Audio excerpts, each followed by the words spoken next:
सुब्बा शास्त्री को सबक मिला। तेनालीराम की कहानी। एक बार फारस देश से घोड़ों का एक व्यापारी कुछ बेहद उत्तम नस्ल के घोड़े लेकर विजयनगर आया। सभी जानते थे कि महाराज कृष्णदेव राय घोड़ों के उत्तम पारखी हैं। उनके अस्तबल में चुनी हुई नस्लों के उत्तम घोड़े थे। महाराज ने फारस के व्यापारी द्वारा लाए गए घोड़ों का निरीक्षण किया तो पाया कि वे घोड़े दुर्लभ नस्ल के हैं। उन्होंने व्यापारी से सभी घोड़े खरीद लिए, क्योंकि वे अपनी घुड़सवारी सेना को और मजबूत व सुसज्जित करना चाहते थे। जब घोड़ों का व्यापारी चला गया तो महाराज ने अपनी घुड़सवार सेना के चुने हुए सैनिकों को बुलाया और एक एक घोड़ा देते हुए उसकी अच्छी तरह देखभाल और उसे भली भांति प्रशिक्षित करने को कहा। साथ ही यह भी कहा कि घोड़ों के प्रशिक्षण व भोजनादि का सारा खर्च राजकोष वहन करेगा। तेनालीराम को जब पता चला तो वह भी महाराज के पास पहुंचा और एक घोड़ा अपने लिए भी मांगा। उसे भी एक घोड़ा दे दिया गया। तेनालीराम ने घोड़े को घर लाकर अस्तबल में बांध दिया, लेकिन उसे न जाने क्या सूझा कि उसने अस्तबल के सामने की ओर भी दीवार उठवा दी। अब अस्तबल की स्थिति कुछ ऐसी हो गई थी कि न तो वह घोड़ा कहीं बाहर जा सकता था और न ही कोई उस अस्तबल में प्रवेश ही कर सकता था। तेनालीराम ने अस्तबल की दीवार में एक छोटी सी खिड़की छुड़वा दी थी, जहां से घोड़े को दाना पानी दिया जा सके। उसी खिड़की से तेनालीराम घोड़े को हरी घास दाना पानी देता और घोड़ा भी खिड़की से अपना मुंह बाहर निकालकर उसे मुंह में दबाता और भीतर खींच लेता। घोड़े को पानी भी इसी खिड़की द्वारा पहुंचाया जाता। करीब 1 महीने बाद महाराज ने घोड़े की सुध बुध ली और यह जानने की कोशिश की किस प्रकार उसकी देखभाल व प्रशिक्षण का काम चल रहा है। तब सभी सैनिक अपने अपने घोड़े लेकर महाराज के सम्मुख आ पहुंचे। हृष्ट पुष्ट व भली भांति प्रशिक्षित घोड़ों को देख महाराज बेहद प्रसन्न हुए। लेकिन तभी उन्होंने पाया कि तेनालीराम और उसका घोड़ा कहीं दिखाई नहीं दे रहे। इधर उधर निगाहें दौड़ाते महाराज ने पूछा, तेनालीराम कहाँ है? जाओ, उससे कहो कि अपने घोड़े के साथ हमारे सामने जल्दी पेश हो।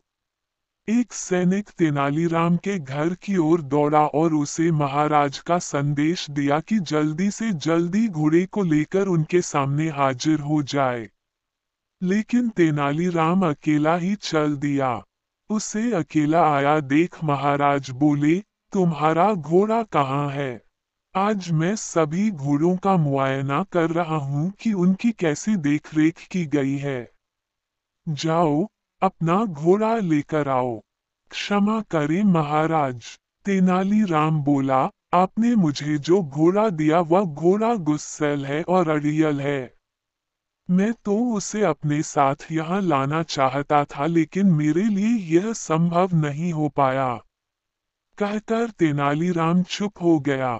यदि ऐसा है तो मैं कुछ बहादुर सैनिकों को तुम्हारे साथ भेज देता हूँ, जो तुम्हारे साथ जाकर घोड़ा ले आएंगे।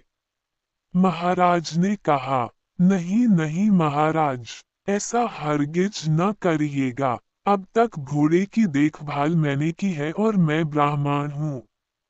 इसलिए अच्छा तो ये होगा कि आप किसी पंडित या पुरोहित को घोड़ा लाने के लिए मेरे साथ भेजें। होठों पर रहस्यमय मुस्कान लाते हुए तेनालीराम बोला। संयोगवश राजपुरोहित उस दरबार में उपस्थित था। वह राजपरिवार में कुछ पूजा पाठ के कर्मकांड करवाने वहां आया था। सुब्बा शास्त्री नाम था राजपुरोहित का। क्या तुम तेनालीराम के साथ जाकर उसके अस्तबल से घोड़ा यहाँ ला सकते हो? महाराज ने उससे पूछा। तेनालीराम और सुब्बा की निकटता देख सुब्बा शास्त्री जला भुना करता था और तेनालीराम को नीचा दिखाने का कोई मौका चूकना नहीं चाहता था।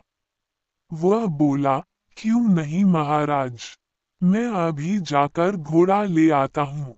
ऐसे एक घोड़े की तो बात ही क्या, मैं 10 बिगड़ैल गुस्सैल घोड़ों को साथ ला सकता हूँ। ठीक है, यदि ऐसा है तो आइए मेरे साथ। तेनालीराम बोला। जब सुब्बा शास्त्री और तेनालीराम जा रहे थे तो रास्ते में तेनालीराम बोला, शास्त्री जी, मैं जानता हूँ कि आप विद्वान हैं और मैं ये भी जानता हूँ कि आपने अश्वशास्त्र का अध्ययन भी किया है।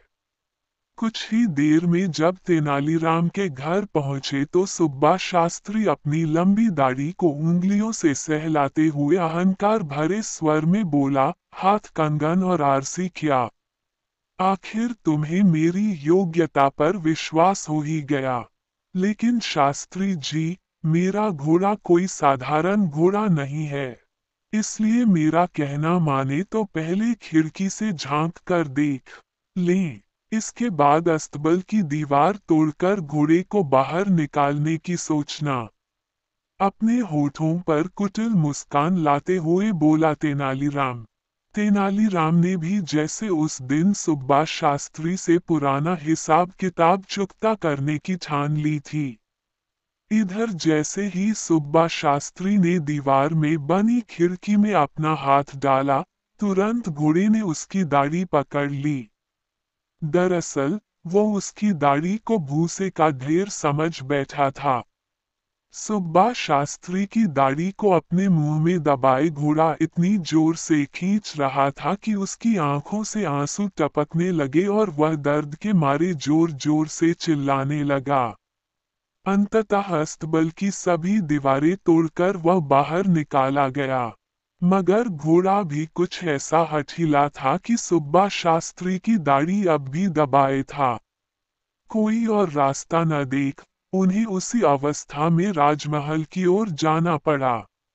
अब तक सुब्बा शास्त्री को ये बात समझ में आ चुकी थी कि पूर्व में जो वह तेनालीराम को नीचा दिखाने की फिराक में लगा रहता था, उसी का बदला तेनालीराम ले रहा है। वो तो बस मौके की तलाश में था, जो उसे आज मिल गया था। इधर महाराज और अन्य घुड़सवार सैनिक बेसब्री से उनका इंतजार कर रहे थे। तभी तेनालीराम और सुब्बा शास्त्री की दाढ़ी मुंह में दबाए वह घोड़ा वहां आ पहुंचा। सुब्बा शास्त्री को इस हास्यास्पद स्थिति में देख सभी उपस्थित जन ठहाके मारकर हंसने लगे। यहाँ तक कि महाराज भी अपनी हंसी पर काबू न कर सके और बेतहाशा लगातार हंसते ही चले गए। लोगों को इस प्रकार हंसते देख वहां मौजूद घोड़े भी तरंग में आकर हिनहिनाने लगे। तेनालीराम का घोड़ा, जो सुब्बा शास्त्री की दाढ़ी मुंह में दबाए था, भी ये देख हिनहिनाने लगा। जैसे ही घोड़े ने अपना मुंह खोला, दाढ़ी मुक्त हो गई। सुब्बा शास्त्री ने चैन की सांस ली। तभी एकाएक अपनी हंसी को रोक महाराज गंभीर हो गए और बोले, तेनालीराम, मुझे इससे कोई आपत्ति नहीं कि लोगों को हंसाने के लिए हास परिहास किया जाए। बल्कि यह तो अच्छा ही है, क्योंकि हंसना स्वास्थ्य के लिए उत्तम होता है। लेकिन ऐसा परिहास मुझे स्वीकार्य नहीं, जिसमें दूसरे को पीड़ा या कष्ट होता हो। तुमने सुब्बा शास्त्री जैसे विद्वान के साथ जो सुलूक किया है वह कतई शोभा नहीं देता। ये सरासर शास्त्री जी का अपमान है। मैंने तुम्हारे दिमाग में छिपी किसी खुराफात का अंदाजा उसी समय लगा लिया था, जब तुमने मुझसे घोड़ा मांगा था। वरना तुम्हें घोड़े से क्या लेना देना। चलो, अपनी गलती के लिए शास्त्री जी से क्षमा याचना करो। लेकिन इससे पहले कि तेनालीराम क्षमा याचना करता, सुब्बा शास्त्री आगे बढ़कर बोला, महाराज, तेनालीराम का कोई दोष नहीं, ये निर्दोष है। दोषी यदि कोई है तो मैं हूँ। मैं तो हमेशा तेनालीराम को नीचा दिखाने की फिराक में लगा रहता था और कई बार तो मैंने इसका अपमान भी किया। लेकिन मेरे दुर्व्यवहार को ये बेचारा चुपचाप सहन कर गया, एक शब्द तक मुंह से नहीं निकला कभी। ये सब मैंने ईर्ष्यावश किया। इसने जो कुछ भी मेरे साथ किया अच्छा ही किया। दरअसल आज जो कुछ भी हुआ उससे मेरी आंखें खुल गई हैं। तेनालीराम ने मुझे सद्राह दिखाई है। अपनी बात समाप्त करते हुए सुब्बा शास्त्री ने आगे बढ़कर तेनालीराम को गले से लगा लिया। वहां उपस्थित महाराज और अन्य सभी उन दोनों को गले मिलना देख बेहद प्रसन्न हुए।